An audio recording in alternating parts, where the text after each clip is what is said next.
প্রধান উপদেষ্টা সরকার, বাংলাদেশের প্রধান উপদেষ্টা মোহাম্মদ ডক্টর ইউনূস, আপনি দেশ বিভাগের সংস্কার পরে করবেন। যারা বাংলার জমিনে আল্লামাদেরকে, কোরআনওয়ালাদেরকে মিথ্যা অপবাদ দিয়ে, মিথ্যা মামলা দিয়ে তাদেরকে যারা হত্যা করেছে, এ হত্যার বিচার আগে করা লাগবে। কথা বলেন ঠিক কি না? এক নিউজে দেখলাম কলেজ ইউনিভার্সিটির সন্তানদেরকে, ছেলেদেরকে এমন ঠান্ডা মাথায় গুলি ঠেকায় এমনভাবে সুন্দরভাবে হাজার হাজার ছাত্র জনতাকে হত্যা করেছেন। কথা বলেন ঠিক কি না? আমি শুধু পয়েন্টগুলো বলবো। তাহলে দিবসকে যারা মিথ্যা প্রতিপন্ন করবে, এদের দ্বারা সুদ খাওয়া সম্ভব, ঘুষ খাওয়া সম্ভব, অবিচার করা সম্ভব, অন্যায়ভাবে মানুষদেরকে মিথ্যা অপবাদ দিয়ে বছরে বছর জেলখানে কেটে রাখা সম্ভব।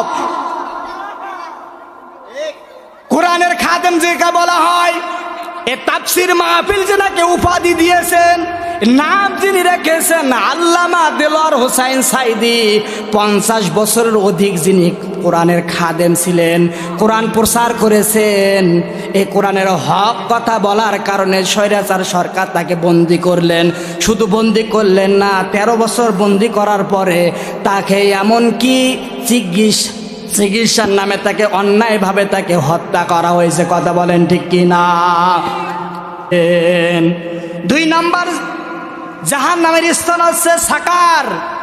আল্লাহ পাক বলেন, ওয়ামা আদরাকা মা সাকার লা তুবকি ওয়ালা তাযার লাওয়াহাতুল লিল বাশার।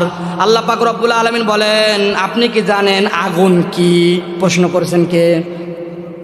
আল্লাহ স্বয়ং প্রশ্ন করেছেন, আপনি কি জানেন আগুন কি?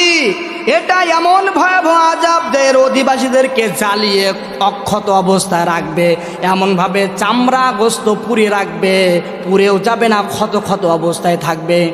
আল্লাহ পাক রব্বুল আলামিন বলেন, এইখানে 4 কোয়ালিটির মানুষ যাবে। 1 নাম্বার, যারা নামাজিদের অন্তর্ভুক্ত ছিল না। কি ছিল না? আরো জোরে বলেন। আল্লাহ পাক বলেন, কুল্লু নাফসিন বিমা কাসাবাত রাহিনা ইল্লা আসহাবাল ইয়ামিন ফি জান্নাতি ইয়াতাসাআলুন আনিল মুজরিমিনা মা সালাকাকুম ফি সাকার। জাহান্নামে সাকারে যারা যাবে তাদেরকে জিজ্ঞেস করানো হয়, আপনাকে কেন এই জাহান্নামে সাকারে প্রবেশ করালেন? তাহলে একবারে এক বাক্যে তারা উত্তর দিবে, আমরা দুনিয়ার নামাজিদের অন্তর্ভুক্ত ছিলাম না। ও প্রাণপ্রিয় মুসলমান ভাই, আপনি একটু বলেন তো, কোনো হিন্দু কি বলবে আমি নামাজি ছিলাম না? বলেন, কোন বৌদ্ধ বলবে আমি নামাজি ছিলাম না? না। যারা মুসলমান নামাজ পড়ে না, যারা নামাজি দলের অন্তর্ভুক্ত ছিলেন, এদেরকে সাকারে দিবে। 2 নাম্বার, যারা অভাবীদের খাদ্য দিত না, গরিব অসহায় মিসকিনদেরকে যারা খাদ্য দিত না।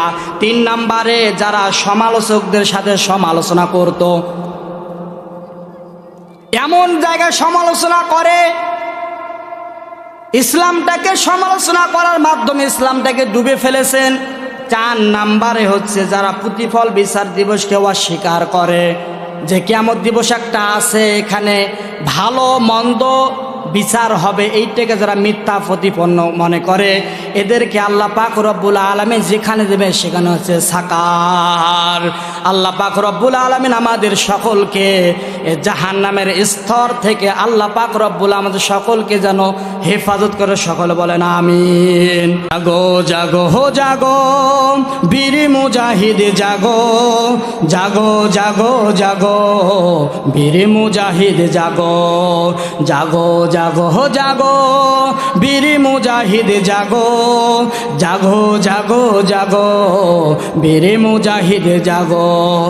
আশুক যতই বাতিল ফেরকা নাস্তিকেরই দল, রুখতে তারা পারবে না রে ওই সতীনের দল। কথা বলেন ঠিক কিনা? আশুক যতই বাতিল ফেরকা নাস্তিকেরই দল, রুখতে তারা পারবে না রে ওই শয়তানের দল। রুখতে তারা পারবে না রে ওই শয়তানের দল। জাগো জাগো জাগো বীর মুজাহিদ জাগো, জাগো জাগো জাগো বীর মুজাহিদ জাগো। আল্লাহ পাক রব আমাদের সকলকে কবুল, সকল বলেন আমিন।